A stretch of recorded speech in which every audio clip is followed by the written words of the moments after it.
All right, so there are two of them. There's the 800-414 HP and the 800-413 HP. There is a difference. They look identical for the most part, but one of them's got a slight angle to it.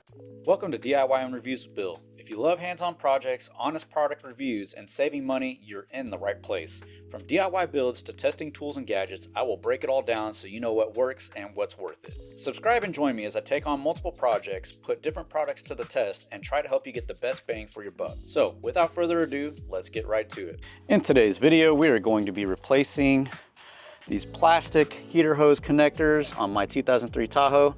They're not leaking yet, but figure I would upgrade them to the metal ones before they do become a problem, because the last thing I want is for them to fail while I'm out and about with the family and we be stuck on the side of the road, since I don't have tools with me sometimes. So first thing I want to do, just for a little extra space and visibility, I'm going to take off the top cover.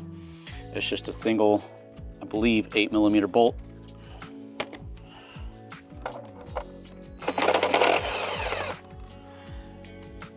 The bolt doesn't come all the way out, it just loosens, and then you pull it up and slide it out.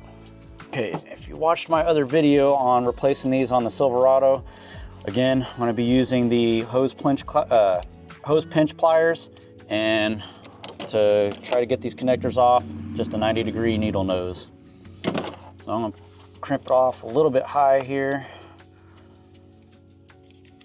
just to try to minimize any coolant loss and leaking. Right there. And just a little tip, if you have one of these kiddie pools laying around, it is great for catching coolant because it is not going to leak in one little spot. Again, we're going to see how this goes.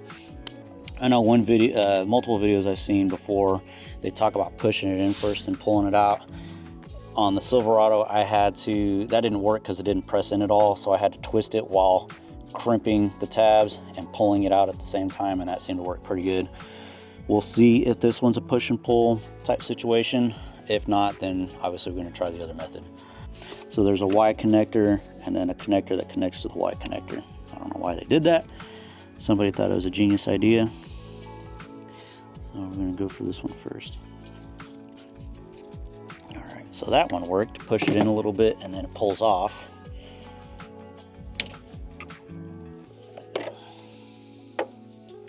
So there is a metal connector for this part as well that I'm going to be cutting the hose and putting on here. But for now, we're going to try to work on getting this Y connector off. I'm going to go ahead and take this other hose off too, just to give me some extra working room. So I'm using the vice grip style on this one. I'm going to pull this hose off. If this connector doesn't come off, it looks like it was probably replaced before at some point. I can just take this clamp off and pull it off from there. But this connector as well, I want to go ahead and replace with the metal one. Try the same method, push and pull, and see if it works. Twist and pull, yep. So I pushed and pulled and twist and pulled on that one, and look at there. That's how brittle it is. This one's already broke, so no matter what, I am going to have to replace this one. Okay, now I think this is going to be the fun part. Let's see if I can maybe squeeze it by hand. I doubt it. This wiring harness is making it really hard to get in here.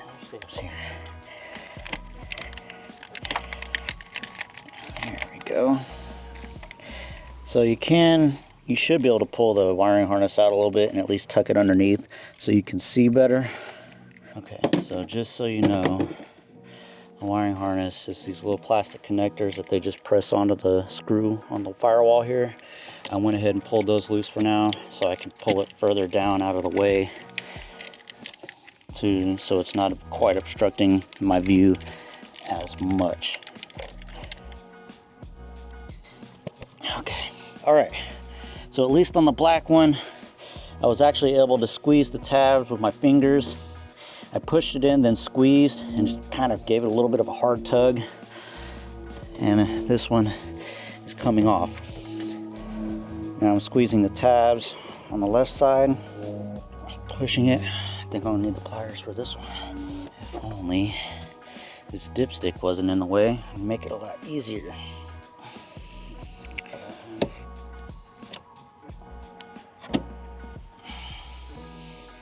So what I'm doing is I'm breaking these little plastic covers because it's making it hard to depress this. Since I'm replacing it with metal anyways, I'm not too worried about it. There.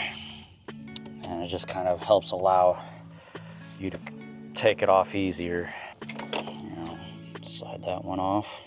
So there's one connector. It only took like 20 minutes. Now we get to fight and try to do the other. I think I might try to see if I can break that section out of this one as well, because I cannot get those to depress correctly. What happens when you're trying to depress it is this plastic pushes up against this piece of plastic, and it doesn't allow you to fully open it as much as you really need to in order to be able to slide it off. So by breaking that, there you don't have any restriction of movement, and it'll help it to come off a little bit easier. Only do this if you have the time to do it during the day, because there's a possibility that, you know, it might take you quite a while, and, you know, parts store could close on you depending on the time of day that you start doing it, and you may not have a vehicle for the next day. So just keep that in mind when you're doing this. Keep in mind that you might have to go buy new hoses and, you know, other parts like the other connectors and stuff. So just try to be prepared, have, you know, spare parts of everything, and then if you end up not using it, you can always return it to the parts store and get your money back. So I don't know if you can see that, but that's most likely the issue that we're running into right now. You're supposed to be able to press this down, and this piece right here lift up and over the lip. In this case, you know, it's like soft. It doesn't want to properly bend to come up over the lip.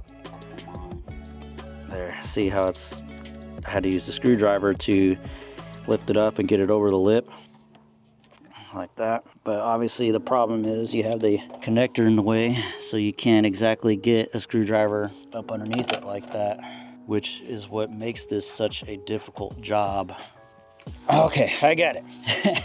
That time I got it. So I just had to squeeze the crap out of it with my fingers and feel it and push it in and kind of feel and see if it just keep, I don't know how else to explain it other than to squeeze the tabs in with your fingers, push it in, squeeze them, and try to pull it off. You know, give a little bit of force, but not too much so you don't break anything. But we got it off of there. Now, last part is to get it off of the metal pipe over here. Again, pushing with my fingers here. Try to pull it out. There. All right. So push it in, squeeze the tabs, pull it out. All right. Now all we got to do, well, we got to put the metal ones on, but also I am going to have to go to the parts store to get another connector. I will show you here in just a minute. It is this one right here, the 800-403P, because there's one on each end of the hose. I got to cut this part of the hose off because I'm not reusing this. Don't want more plastic on there, and put a hose clamp and everything. But you are going to need two of these, just so you know. But for now, we're going to go ahead and slip on our metal ones, and then we're going to run to the parts store, get another one of these connectors, and try to finish this job up. All right, so there are two of them. There's the 800-414HP and the 800-413HP.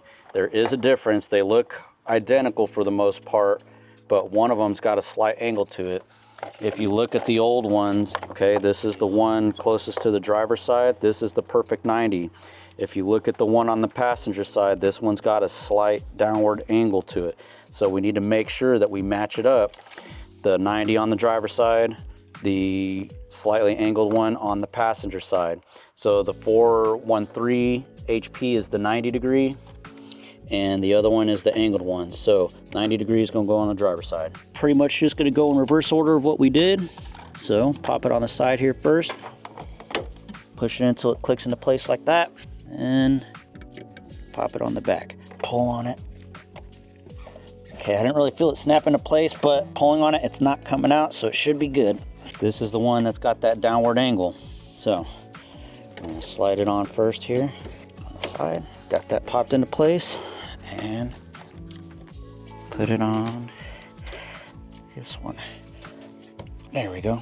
So what I did is I just basically pulled right here on the corner, pulled it towards me while pushing this forward a little bit, and it kind of cocks it slightly to where you have the right angle to push it on back. Now I'm gonna go ahead and take this plastic one off, and put the metal one on here, and then we'll cut this hose to get it ready for the metal one that I gotta go get from the parts store. Get our little special clamp tool here for the constant tension clamp. That way we can slide this down, utilizing both of our hands, not having to worry about holding tension on it. Here we go. Put our metal one in.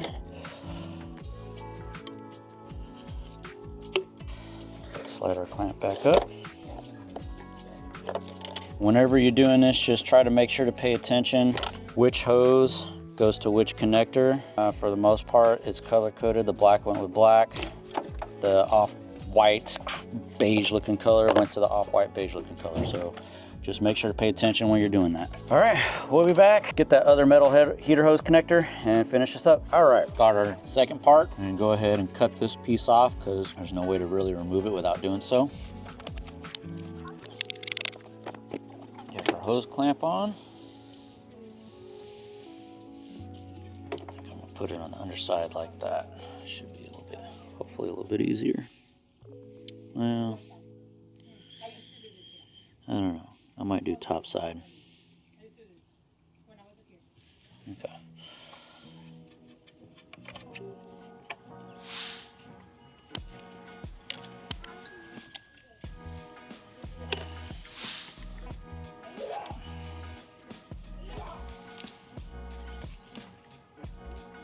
That should be good enough.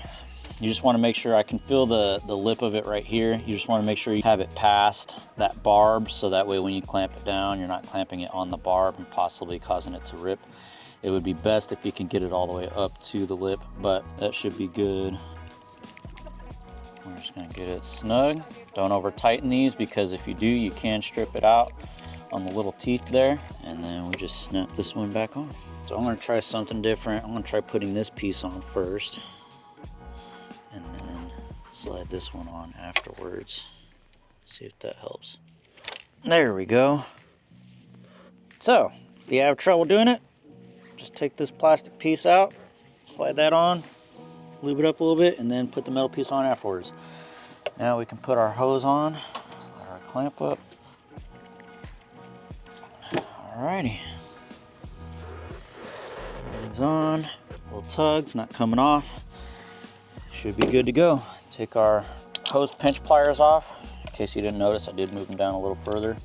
Put them back in the grooves and start it up. Make sure we don't have any leaks. And obviously after we start it up, we need to let it get up to operating temp so it can get pressurized and check for leaks there. And if there's no leaks, everything's good to go and you'll be on your way.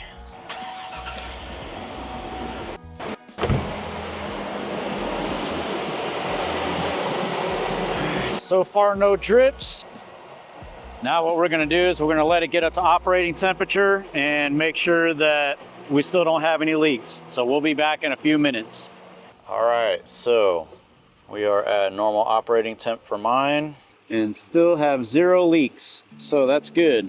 One other thing, if you want, you don't have to, but don't forget to put your engine cover back on. See those 2 slots right there? These just slide into those grooves or slots, whatever you want to call them. You know, you tighten this back down, 8mm, and also don't forget to put your wiring harness reconnected back to the firewall there. If you guys found this video helpful, make sure to subscribe to the channel, leave a thumbs up, put a comment in the section below, and good luck with your project. Hope it goes smoothly for you.